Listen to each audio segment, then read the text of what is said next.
Bonjour, je vous présente le master droit public fondamental de l'université Jean Moulin Lyon 3. C'est un diplôme à vocation généraliste et non spécialiste. Dès lors, dans ce master, vous y trouverez des matières telles que le droit administratif, le droit constitutionnel, du droit de l'Union européenne, du droit international public, des finances publiques ou du droit fiscal, mais aussi du droit de l'environnement par exemple. L'idée derrière ce master, c'est que l'on part du principe qu'un bon juriste, c'est d'abord un bon généraliste qui peut s'adapter à toutes les questions et à l'environnement dans lequel il sera inscrit professionnellement. Il est donc destiné à des étudiants qui ne souhaitent pas se spécialiser dès le master et qui souhaitent appréhender de manière générale l'ensemble des matières du droit public. En revanche, la spécialisation peut être réintroduite pour les étudiants au niveau du mémoire qui peuvent choisir un sujet très spécialisé correspondant à leurs aspirations. Dans ce master, les enseignements sont plutôt théoriques, mais il y a de très nombreux exercices plutôt appliqués. C'est en effet un master qui est à dominante recherche. On ne va pas ici apprendre à rédiger un contrat de concession ou un appel d'offres, mais on va plutôt apprendre à réfléchir aux notions essentielles du droit public, aux notions fondamentales du droit public. L'intérêt, c'est pour les étudiants d'arriver à décloisonner ces différentes notions et à faire des passerelles entre les différentes matières. Mais il existe aussi des exercices appliqués. On ne se contente pas de dimensions purement théoriques. Il y a de très nombreuses mises en situation professionnelle qui sont proposées et qui sont en général assez attractives pour les étudiants. L'objectif pour les étudiants dans ce master droit public fondamental est d'arriver à finaliser l'ensemble des connaissances en droit public acquises tout au long de leurs 5 ans d'études et à arriver à avoir une certaine aisance à travers ces connaissances. L'objectif, comme je le disais, est de faire des étudiants de bons généralistes en droit public, c'est-à-dire être en capacité de traiter toute question qui se posera dans leur situation professionnelle par la mobilisation des grands principes. Le nombre de places disponibles dans ce master droit public fondamental est de 25 à l'entrée du master 1. Concernant les modalités d'admission pour ce master, la sélection se fait tout d'abord sur des critères académiques, comme c'est classiquement le cas. En général, les étudiants qui sont sélectionnés ont une moyenne générale sur la licence qui varie entre 12 et 14 sur 20. L'étude de cette moyenne générale est importante parce qu'elle permet de se faire déjà une idée globale de l'étudiant et de son aptitude au raisonnement juridique. J'ai tendance à penser qu'un bon juriste est un juriste qui est capable de s'en sortir sur n'importe quelle discipline, d'où l'importance que j'accorde à l'examen de la moyenne générale. Puis je regarde la moyenne sur les matières obtenues en droit constitutionnel et en droit administratif sur les 2 premières années de licence, et ensuite les moyennes obtenues sur l'ensemble des matières de droit public. En effet, dans ce master, on considère qu'un socle commun de matières de droit public est acquis, les connaissances de base sont acquises, d'où l'importance de pouvoir bien vérifier que les étudiants sélectionnés sont au niveau dans les différentes matières de droit public. L'objectif du master est bien sûr d'aller au-delà de ce socle commun. La question qui m'est souvent posée est celle de savoir si un redoublement est fatal aux étudiants dans la sélection pour l'entrée dans ce master. Un redoublement en tant que tel n'entraîne pas systématiquement un refus d'entrer dans ce master. Il faut évidemment qu'il reste exceptionnel, que l'étudiant puisse en expliquer dans la lettre de motivation par exemple, et puis surtout que ce redoublement soit constructif, c'est-à-dire que l'étudiant ait pu ensuite rattraper cet accident de parcours avec de bons résultats, voire de très bons résultats par la suite. Il en est de même pour des étudiants qui passeraient en session de rattrapage. La sélection se fait également sur la motivation et la personnalité de l'étudiant. Et pour cela, je regarde dans la lettre de motivation notamment l'adéquation du projet professionnel avec l'objectif du master, avec ce que peut proposer le master. Cela étant, je peut tout à fait prendre des étudiants qui hésitent encore sur leur projet professionnel, qui peuvent hésiter par exemple entre la carrière de magistrat administratif ou d'avocat ou de juriste en collectivité. Ce master leur permettra justement de vérifier laquelle de ces voies professionnelles est la plus adaptée à leur centre d'intérêt. Pour arriver à déterminer à la fois la motivation et la personnalité de l'étudiant, il est évidemment parfois un peu difficile de se fier totalement à une lettre de motivation motivation qui peut être standardisée. C'est la raison pour laquelle j'apprécie particulièrement la démarche d'étudiants qui peuvent venir me rencontrer lors de leurs différentes années de licence ou lors des salons de présentation des masters. Ça me donne une bonne occasion de pouvoir les rencontrer et de mieux comprendre leur motivation. Dans cet esprit également, j'accorde une attention particulière aux retours que me font mes chargés de travaux dirigés en deuxième et en troisième année sur l'implication et la personnalité des étudiants. Les retours que me font mes chargés de travaux dirigés sont fondamentaux pour moi et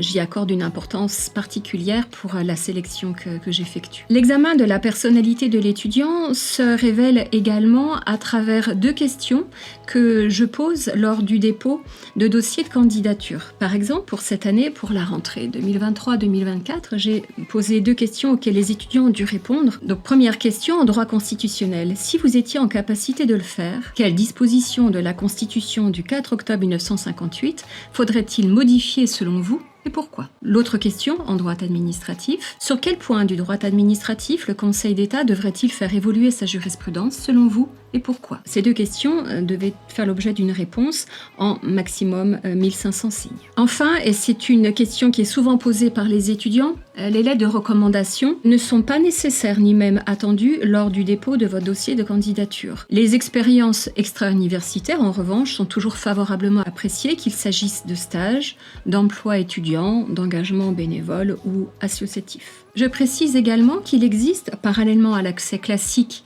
au niveau du Master 1, un accès direct en Master 2. 5 places sont en effet systématiquement réservées pour des étudiants qui arriveraient directement en Master 2, droit public fondamental. Le Master droit public fondamental s'adresse aux étudiants qui sont désireux d'approfondir les grands principes et les grandes notions du droit public, même si leur projet professionnel n'est pas encore totalement défini. Cela implique nécessairement d'être bon et intéressé par l'ensemble des matières du droit public. Ce Master s'adresse donc aussi à des étudiants qui souhaitent rester des généralistes en droit public et qui pourront s'adapter au gré de leurs différentes évolutions professionnelles. En effet, désormais, nos étudiants, futurs professionnels, n'auront pas probablement qu'un seul métier et pourront être amenés à évoluer professionnellement. Peut-être certains commenceront en étant avocats et finiront juristes en collectivité. Et de même au niveau de leur spécialité, peut-être que certains commenceront en étant spécialisés en droit de l'environnement pour finir spécialisés en droit des marchés publics. Et donc l'objectif de ce master, droit public fondamental, est de leur permettre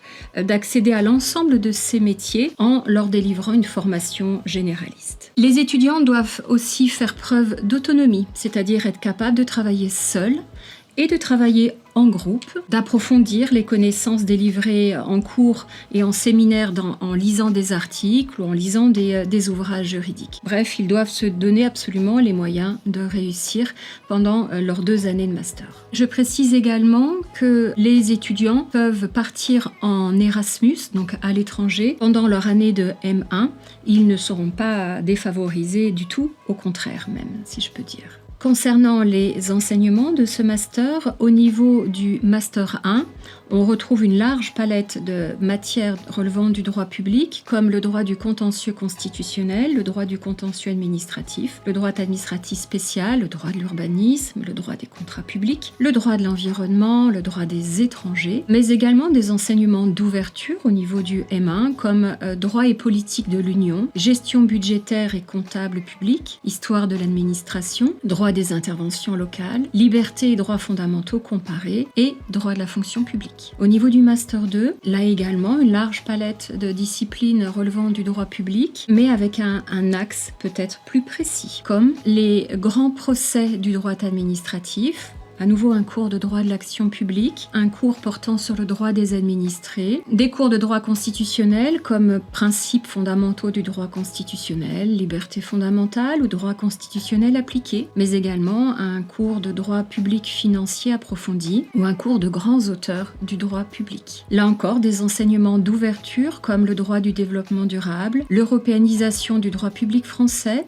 le droit comparé interne, l'internationalisation du droit public français, l'approche philosophique et historique du droit public ou un cours délivré en langue anglaise de Comparative Public Law. On trouve également des contenus plus professionnalisants. En effet, les étudiants sont invités à participer à la clinique juridique sur le volet droit public bien sûr. Ils seront amenés à rencontrer des professionnels du droit public sous forme de demi-journée professionnelle et ils seront entraînés à la méthodologie du grand oral. Également, les étudiants seront invités à suivre un certain nombre de conférences et de colloques qui sont organisés à Lyon 3 et je précise aussi que les étudiants du Master 2 seront conduits à organiser eux-mêmes une conférence ou un colloque sur une demi-journée pendant cette année de Master 2. Les étudiants vont aussi réaliser mensuellement des revues de presse en droit public qui sont diffusées sur les réseaux sociaux tous les mois. Ils vont également rédiger un article pour la revue juridique Alioda, qui est une revue accessible en ligne. Et évidemment, le gros du master, c'est la rédaction d'un mémoire de recherche. Parallèlement à cela, ils vont pouvoir développer un travail de recherche en groupe qui est très intéressant pour eux.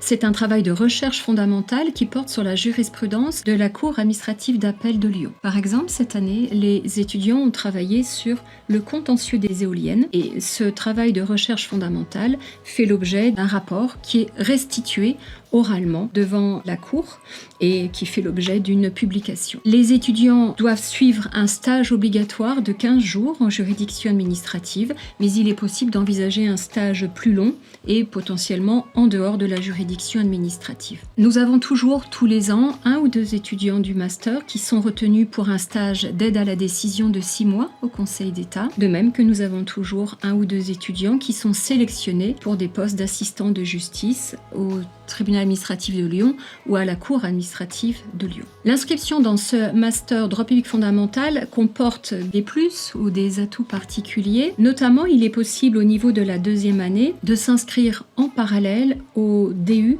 contentieux des personnes publiques qui a lieu tous les vendredis. Donc les emplois du temps du master 2 et du DU sont parfaitement compatibles. Il est également possible pour les étudiants de partir faire leur S10, leur semestre 10, c'est-à-dire le dernier semestre de Master 2 au Liban, dans le cadre d'un partenariat que nous avons avec l'Université Saint-Joseph de Beyrouth. Concernant les débouchés professionnels, ils sont larges puisque les étudiants peuvent prétendre à passer le concours de magistrat administratif, le concours d'avocat, peuvent devenir juristes en collectivité, juristes en entreprise, voire enseignants-chercheurs. Dans la mesure où il s'agit d'un master généraliste, en effet, les débouchés sont assez larges et les étudiants peuvent parfaitement s'inscrire en n'ayant pas une idée très déterminée de leur projet professionnel. L'intérêt précisément de ce master à caractère généraliste est de ne leur fermer aucune porte en essayant de les ouvrir toutes et donc ce faisant en augmentant singulièrement leurs débouchés professionnels.